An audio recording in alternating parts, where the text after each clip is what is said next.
Are you looking to do deals and master flipping houses? Welcome to the DoDeals Show with our host, Mr. Tim Mai. As a successful investor and mentor to many real estate investors, Tim's students consistently run 6- and 7-figure investing businesses. Each week, you'll hear from top real estate investors who share the best strategies, systems, and secrets that you can use to be more successful.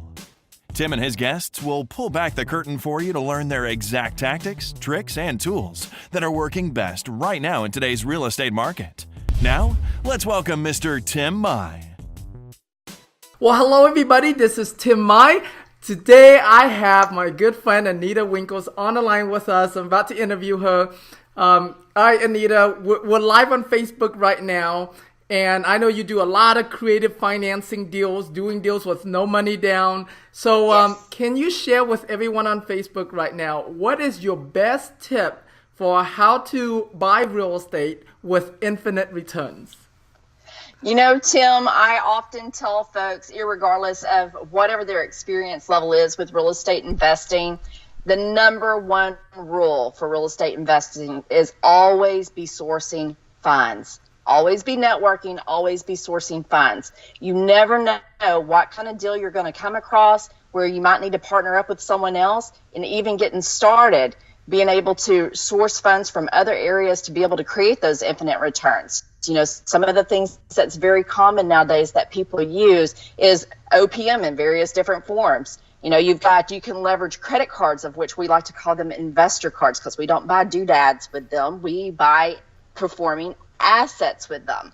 Okay, leveraging credit cards, 401ks, other types of investment accounts. I've even used peer-to-peer lending, which is fairly new on the scene, to actually fund deals that I was able to turn around and finance out of later and maintain them as cash flow properties with a huge equity margin and making me great cash flow, where I ended up with literally zero money in the deal whenever I stabilized the property. So there's various different ways that you can get into properties using other people's money and create those infinite returns. That's awesome. And I know that, you know, you and your husband Sam are on your way to go look at a couple apartment buildings. Are you planning to buy these apartment buildings with no money down and using other people's money as well? Absolutely. That we're actually headed to far northeast Texas to look at 2 apartment buildings that are a total of 16 units. And we are meeting the owner out there to take a look at the properties. There's good upside potential. We have already contacted some of our banking partners, where basically we can do an 80-20 with using the 20 with the seller second and be able to get into it with no money out of pocket. You know, it's just all about the negotiations and assessing the deal. And then, turn around, and if you want to raise your rents, then what do? You go do some fix and flips, and you fund the rehab of these property or the apartment units and raise the value of it. So raising the value of it, raise the rents, that raises your income and also raises your bottom line on your net worth. That's awesome, Anita. Thank you so much for that really great tip. So Facebook, make sure you keep an eye out for when we post the entire interview on Facebook for you to watch. And so with that, see you for now, Facebook. All right. Great. So Awesome. that was great, Anita. So now we're going to go into the rest of our interview. So if you can share with everybody a little bit about yourself and how did you and your husband get started in real estate investing. So we'll start with that. Okay. All right. So whenever we started in real estate investing was about, I would say in about 2008, 2009, we got to talking about how our 401ks weren't performing. Here we were almost 40 years old. We looking at our 401ks and we're like, there is no way we will ever be able to retire. You know, what's going to happen whenever we're 70 and we don't have the income coming in? You know, we don't want to end up being a greeter at one of those big box stores, right? So anyway, we got to looking at some different things, and like you and I had visited before, and I'd mentioned that my grandmother was a real estate investor, but she passed away before I was old enough to actually learn anything from her, other than I remember when I was little, her telling me when you grow up, just buy as much real estate as you can because they're not making it anymore. Yeah. Yeah. So the value is only going to go up. So I'm like, she was a pretty sharp lady. So there's obviously something to that. My husband had actually heard, we had read a couple books. He had heard an ad on the radio about attending one of those free workshop sort of things. So we did, and it sparked our interest, and we went on a journey. And luckily we did go on that journey. So in August of 2011, we stretched ourselves, Tim. And when I say we stretched ourselves, I mean we really stretched ourselves, because here we were. We both had great jobs in corporate America, but whenever it came down to it, we were barely making it one paycheck to the next. So we ended up maxing out 2 credit cards, borrowing $5,000 from my husband's 401k to invest in ourselves. So we invested in ourselves to learn strategies about real estate investing and to enlist the help of a mentor. So whenever we did that, we started putting one foot in front of the other. We started taking action. And as we started taking action, things started to happen. So we closed our first deal, which would dovetailing together some different strategies, some of them that we had not actually learned yet, but from the help of our mentor, we were able to piece this deal together where we got into a great position on a property where we had enough net cash flow coming in every month to actually offset the increase in our credit card payments that we used to pay for our training. Okay. So that's cool. The first deal actually put us to where we were really quite profitable. And we just started looking for the next deal. Well, during this time, my director calls me into her office, and I walk into her office, and her desk is cleared off, and there's nothing on her desk but a manila folder. So you know what that means, right? Mm-hmm. That's what I thought. I thought I was about to get laid off, but it was actually even worse than that. She says, Anita, she goes, as you know, the company's going through some changes. And as part of those changes, we want to make sure we keep key management personnel in place. So we're prepared to offer you, as she opens this folder, we're prepared to offer you a contract to stay for 18 months or until we tell you to go home, whichever comes first. Oh, my goodness. Okay. Well, here's the catch. You cannot let any of your staff know what's going on, or you'll be immediately terminated and escorted up by security off the premises. Now, I'm a very transparent person, so it was excruciating for me to be able to have to keep a secret from my staff. So what's a girl to do, right? So only thing I knew to do is take some of the, because I was learning a lot of outside the box thinking. I was doing a lot of mind feed, was to take that and kind of convert it into how to get my employees to start thinking past their jobs, past the cubicles that they sat in. So I did that. We rocked along about month 17. Of course, by this time, the cat's kind of coming out of the bag. Sam and I have done several deals. I'd already backfilled about 75% of my take-home salary. And, even with the demands of my job and helping sundown the division of that company. So whenever we got the letter saying when the last day was going to be, I look at it and I'm like, okay, well, now at least I know when the end's going to come. And then right behind that, I got an offer letter from a company that was buying the platform. So they were taking 400 of the 600 employees in the computer systems and all the platform to run the company. And I look at my offer letter and I'm like, okay, wait a minute. They want me to grow my department to 75 people. They're going to, in the evenings, which I did not do at the time, at least not on a regular basis. And they wanted me to be available on the weekends as well. I was already strapped and had no time for family. I was already strapped in, with the whole situation and trying to grow my business. And I said, okay, so this isn't going to work. They want to pay me less money and they want all this extra demand. So I went to my director and I discussed these things with her, and she says, I have no control of that. You need to talk to the HR director of the company that's buying the platform. So I took my offer letter and I went to speak with this lady, and I explained to her just what I explained to you now. I said, you want me to do all this and you want to pay me less money? And she says, well, Anita, if you don't like the pay, just sign the offer letter and apply for a higher paying position. And so I said, well, there's another question I have. My husband and I, we've been investing in real estate as part of our long-term retirement strategy. And I've been given written permission, since this is a mortgage servicing company, I've been given written permission by the existing management to conduct this activity. They did not see it as a conflict of interest in my position. Is your company going to give me the same written permission? And she says, I'm not answering that question. And I said, well, it's very important. Who do I need to speak with to get it answered? And I kid you not, Tim, the woman looked me in the eye and she said, Anita, I am that person. And if we have a conflict, we'll just send you home. And in that moment, Tim, and it just still overcomes me because of the ability to have options in life.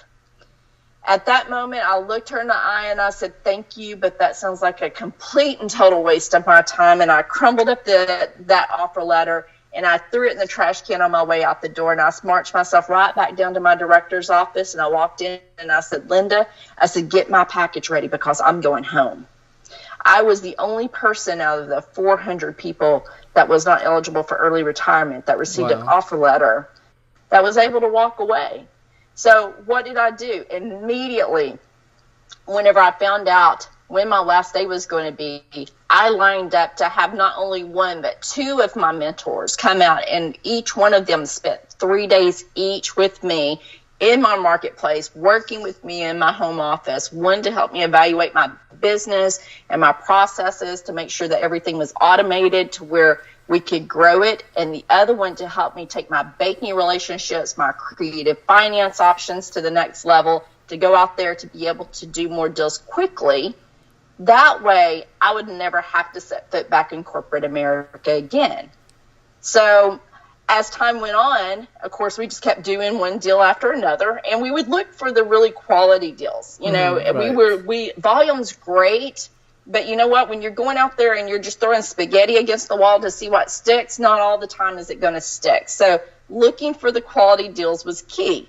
So the first probably 12 months or so, we didn't do a ton of deals, but the deals we did were extremely profitable. That's awesome. Because we looked for the quality deals. Okay. So after that, we just kept, working away. My husband and I, when we started this little adventure in real estate investing, we literally had just under $400,000 in consumer debt. We were debt riddled. Okay. Here we were both working in corporate management jobs with great salaries, great packages. And through real estate investing, we have been able to completely become debt free. Wow. That's awesome. And of course, replaced my salary. And then since then, we've replaced Sam's to where he doesn't have to go back to corporate America either. He actually had begged and bartered for them to lay him off so he could take a package and join me. That's awesome. So like today, for instance, our average day, we might get up, go to the gym, work out. We got our calendar planned out. We're driving out to Northeast Texas to look at some apartment buildings.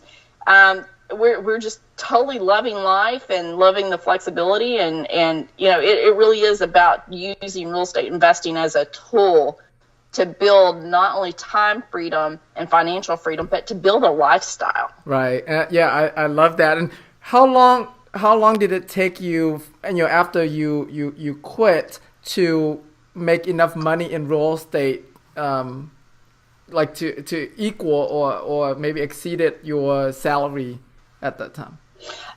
Well, whenever I left, I'd already backfilled about 75% of my take-home pay. Okay. So I would say I left in March of 2013. By the end of the year, I'd completely replaced my corporate management salary. Wow, that's super inspiring. So share with us. I know you do a lot of different types of deals. Give us an idea of how percentage of deals of each type of deals that you do.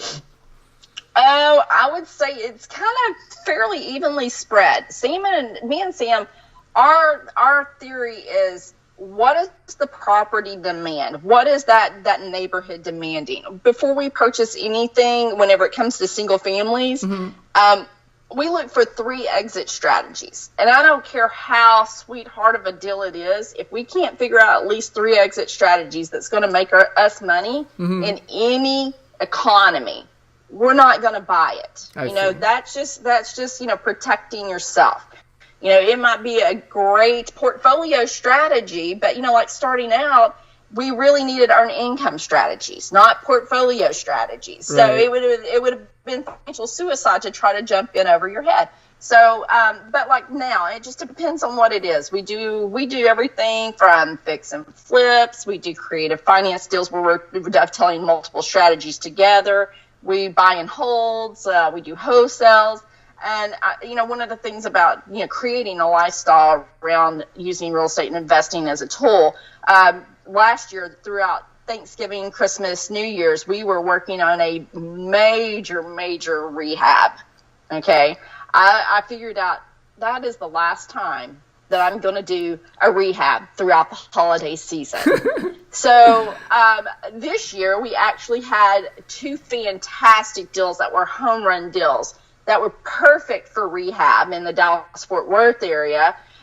So I'm like, no, Anita is not doing that. This girl is not doing any more rehabs through the holiday season. It's just not going to happen. Even though I've got contractors that take care of all that, there's still just, a certain amount you have to deal with whenever you're dealing with contractors. We've got a system in place, but I just didn't want the stress of having to worry about, is the contractor doing what they need to do, and so on and so forth.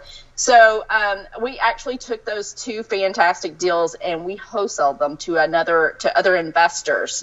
So needless to say, I still made a quarter of what my annual salary would have been at my prior corporate job off of 2 wholesale deals. So whenever, it's like, it's neither here nor there on what specific strategies we focus on. We've got a lot of tools in our tool belt, and that's really the value of having the proper training and having the proper mentorship, is being able to have those tools in your tool belt. So whenever you come across a situation and you see something that you think's a deal, you can quickly evaluate. Within 15 minutes or less, I can totally evaluate a property and tell you how many different ways that we can make money with that property. Right. It's just a matter of applying what's right in that marketplace, or in the case of those fix and flips that I wholesaled instead, what my preferences are, depending on what my time and my family demands are. Right. Yeah, I love that. And you earlier when we talked, you mentioned it's like you don't fit your life around your deals; you fit your deals around your life. Right? Absolutely. Absolutely. Yeah, I love that. And so, I love how you have multiple strategies. Like, okay, if I don't, feel like managing a rehab during the holidays, I'll just wholesale it. If it's not the holidays, but if I have more time, I'll rehab it. If it's a good, portfolio deal, good rental deal, I'll keep it long term. Right? And so, yes. Yeah. So how do you, at what point in someone's career? So let's say if some of the listeners here, they started out, they've done a few deals. At what point in someone's career, should they start to look at deals that way? Right? Maybe like when they first started out, it was all just quick cash. Like, I just need money now, right? And so at what point would you recommend someone to like, hey, you got to look at different strategies and what's best? I think that, again, the importance of having a mentor, having someone that's walked down that path, somebody who has achieved what you're wanting to achieve is key. Because, there's basically, you've got 3 different types of investment strategies. You've got earned income, passive income, and portfolio income strategies. So it's everybody's financial DNA is different, but from the majority of what I see real estate investors just getting started, most of them need to start with earned income, okay, and maybe dovetail into some more simplistic passive income strategies as well.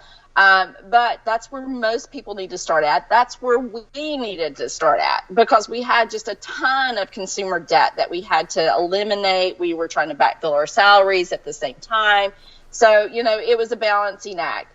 But for the average person that's getting involved in real estate investing, I would say you need to sit down and you need to look at your financial DNA as a whole. Okay. You need to see what kind of resources do I have available to me? How much cash do I have in the bank? How much money do I have in my retirement accounts that I can leverage? How much available credit on credit cards, or investor cards as I like to call them?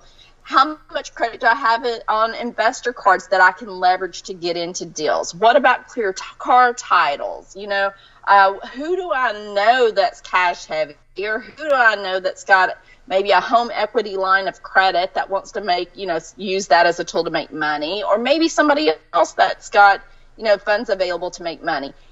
Once you assess kind of where you're at, who you know, what your resources are, then you can decide very quickly, you know what, I want to play in this sandbox first. Kind of the rule of thumb that my mentor taught me is until you have access to about $250,000 liquid, you need to primarily be playing in earned income. Earned income and maybe doing lease options, which is, what I like to call an earned income sandwich, because you're making earned income on the front end, the back end, and passive in the middle. Right. But then again, once you get about $250,000 that you have access to liquid, then move more into your passive income strategies, where that's going to be your buy and hold smaller apartment buildings, that sort of thing. And then when you get up closer to where you're pushing $1 million, and that you have access to liquid, then get into your passive,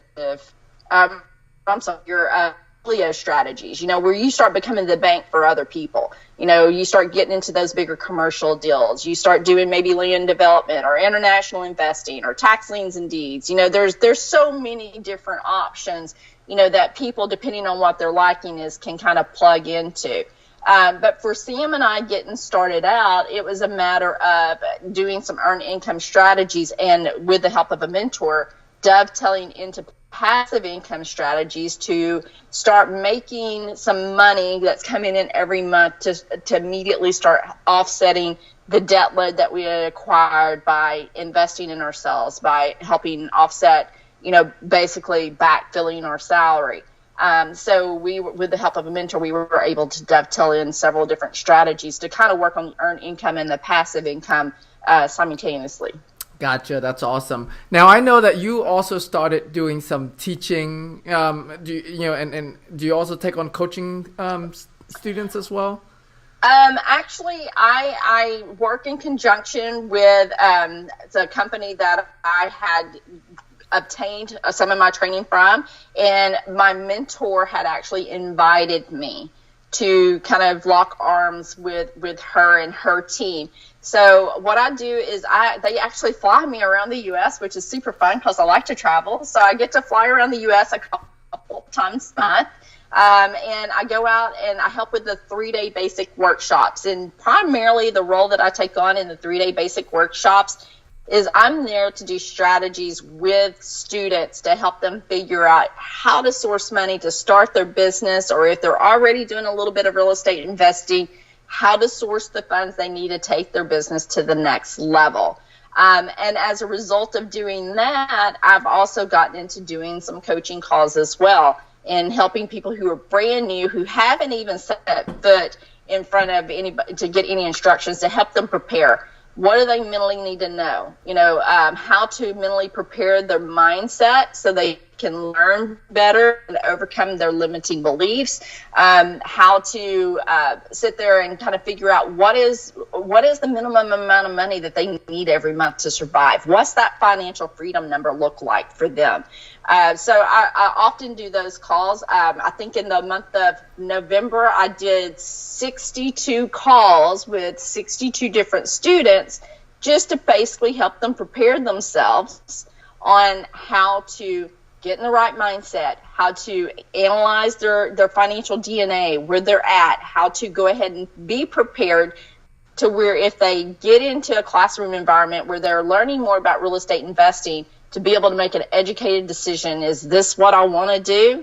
And if so, how do I take that next step? Right. That's awesome. And how do you like that? You know, you went from being a student to being a successful investor, and now like giving back and teaching others. What is that, what is that feeling like, or that experience like for you?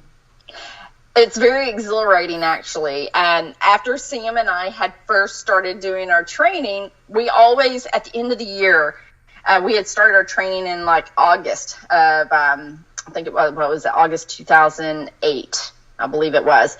But towards the end of that year, we decided we're going to do a dream board. Now, as cheesy as it is, every year we do a dream board to kind of keep our goals and our aspirations in front of us. So one of the things that we had done that year, because of our experience with the coaching that we were getting and the mentorship we were getting, we were like, how cool would it be if one day when we're able to retire that we can travel around the U.S. or even travel around the world and help other people get their businesses started? So it was like one of those bucket list items, Tim, that we put on our dream board. I love that. So, and then in 2013, when we had our mentor Lori come out to our house and was helping us analyze our business and work on our banking relationships, Lori said to Sam and I, she goes, you guys are extremely knowledgeable for where you're at along your path with real estate investing. She says, have y'all ever thought about doing any mentoring or coaching? And Sam and I just looked at each other and we laughed. And we were like, yeah, actually we have. And, call it law of attraction and call it whatever you want to call it. But we kind of laughed about it and had that conversation. Well, that was in summer of 2013. Well, August of last year, of course, Lori and I, your mentors become your best friends because they tell you the things that you need to hear, whether you want to hear it or not. So last August of last year of 2015, I got a Facebook message from my mentor, Lori. And she says, hey, Anita, she says, we're expanding team and I would love for you or Sam, either one, to join us. And I said, well, Lori, I said, Devin, which is our youngest son, he's still in high school, and I really didn't want to do much traveling until after he gets off to college. And she says, well, Anita, how often would you be willing to travel? And I said, well, I could do 2 weekends a month. And she says, great. And I said, well, let me talk it over with the family. So Sam and I, we sit down with our son, Devin, who at the time was about to start his junior year of high school. And we talked about it. And he knew this was something that was on our bucket list because, he sat down with us when we do our dream boards. He knew it was something on our bucket list. And I said, Devin, I said, I've got this opportunity. Sam and I have this opportunity. And I said, right now it makes sense, that I be the one that do this. And I said, so I really didn't want to do anything like this until after you were off to college. Don't want to miss out anything for your remainder of your high school years. And Tim, this is the advantage of raising your children in an entrepreneurial family and them growing up learning things that your average children with parents that's, working a 9-to-5 job, not that there's anything wrong with that, but the mindset of the family as a whole is different when they don't know anything but that. My kid looks at me, Tim, and he says, don't use me for an excuse not to do something that's one of your dreams. I love that. Don't use me for an excuse. Wow, he's holding you accountable. I love that. Yes, and that kid has held me accountable more than once throughout the last several years. He will be the first that will tell me, well, stop talking about it and start doing it. That's awesome. Yeah, so basically it was a family vote, and we made the decision that, hey, this is something that we've dreamed about doing for a long time, that there's no reason why we shouldn't do it. So I did, and I love it. I absolutely enjoy it. So fortunately enough that, with the help of my mentors and the training that I've done over the years, Sam and I, we've actually been able to streamline our business where I actually, like sitting behind the computer, pushing paperwork, that sort of thing. we don't do a whole lot of that. I literally spend probably 5 hours a week in my office sitting at my desk. My time's better spent evaluating deals, and that it just having the correct system in place, it just really frees me up to be able to work with students, to be able to do those coaching calls, to be able to spend 6 days out of the month in a classroom, helping other people take their next steps, to be able to sit here and do these type of calls, with you. It's just whatever we can do to help other people take that next step. And one of the things that I frequently hear people say, especially whenever I'm traveling and I'm helping with students, is people say, Anita, if you're so successful, then why are you here doing this? Right. I get that too. Have you ever had that? Yeah. And I thought about it, and I tell them, because I really enjoy doing it. And I think that really doesn't paint a picture for them how critical it is that once you reach a level of success, that you give back, because success that goes unshared results in failure. Okay? So the best way I know how to maybe paint a visual picture for people on how important it is to be able to give back in that capacity. And I know I've told probably 100 of students over the last year this that has asked me that question. And I say, you know what? I said, let me ask you a question. If you were in a burning building with other people and you happen to see a door or a window open that you could all safely escape, would you just go through that door or window by yourself and let everybody burn alive? Or would you tell them, hey guys, here's the way out. Come on, let's go this way. We can be safe over here. It's the same with real estate investing. For people who are inclined to do it, it's the way out of the burning building. It's the way out of debt. It's the way out to build that lifestyle. It's a way out of corporate America. It's a way to change families, to change your legacy. I love that. It's a tool. Yeah, I love what you said and how you said it. It gave me goosebumps. It's like that's just perfect. I mean, it's a perfect way, perfect analogy to what we do as teachers and mentors, right? It's like, we see the light, we see the way out, we see the door, and we just want as many people as possible, to see that for themselves and go that direction. So.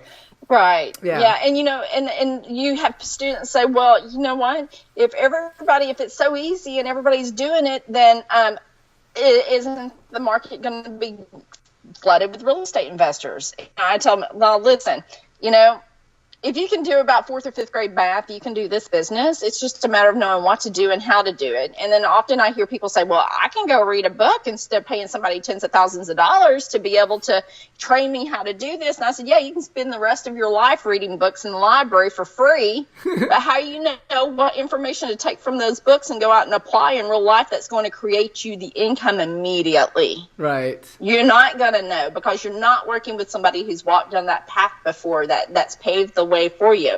Secondly, there are so many people out there that is in distressed situations with their homes, with their commercial businesses, and they're just looking for somebody to come along and save them.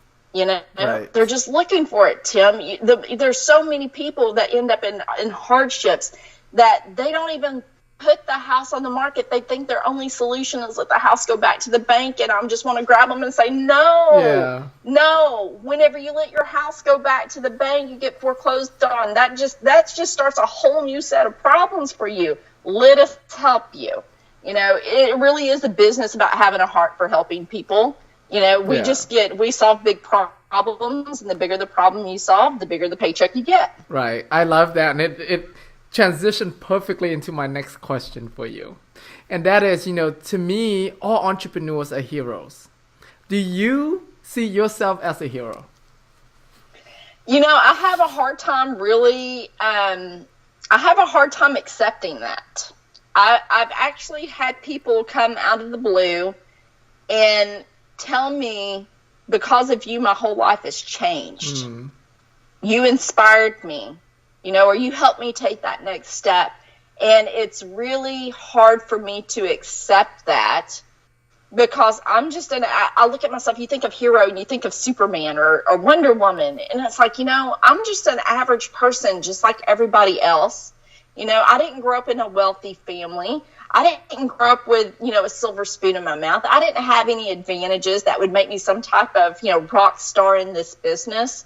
But, it's just, but I guess that's one of the reasons why a lot of times, Tim, folks like you and I, people can relate, because, how many people out there that might be watching this broadcast that they're like, I'm in corporate America. I want out of my job. She can do it. I can do it. And I can tell you right now, if I can do it, anybody can do it. All you got to have is you just got to have a little bit of drive, a little bit of tenacity. And most of all, you've got to be able to take action and just continue to put one foot in front of the other. So, to answer your question, I just see myself as a normal, everyday person. And it's just real hard for me to digest that some people think, oh, you're such a hero. And it's like, I'm really not a hero. I'm just a person with a heart for people. I just like to help people. That's awesome.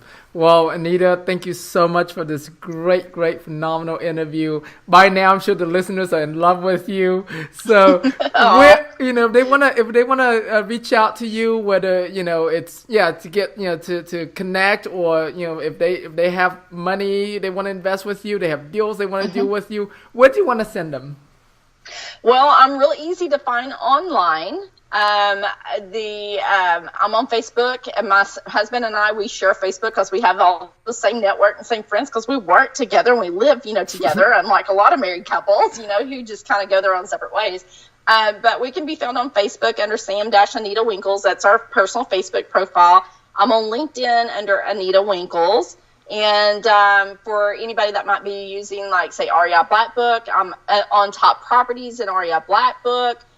We're very, very easy to find. But Sam and Anita Winkles, if you Google us, we're super, super easy to find online. I would look forward to partnering with any of your listeners and viewers, or, especially just to maybe give them a little bit of encouragement to just stay along that path they're on. Right. I love that.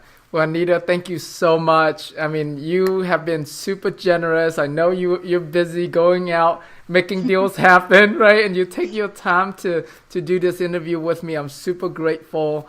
Thank you so much. And I wish Thank you. Yeah. I wish you the best. It's been awesome visiting with you. Thank you so much for having me. Yes, awesome. All right, Anita. Well, everyone, I hope you had enjoyed this amazing interview. Make sure you reach out to Anita and leave comments, rate the interview. And more importantly is take what you've learned here today, whether you got inspired, whether you got encouraged, go out there, take action, do some deals, and like be the one that, that create that legacy for yourself and your family. So with that, See you on the next interview, everyone. And that's our show for today. If you have any questions or would like to get further training from Tim Mai, please visit our website at www.dodeals.com/Tim.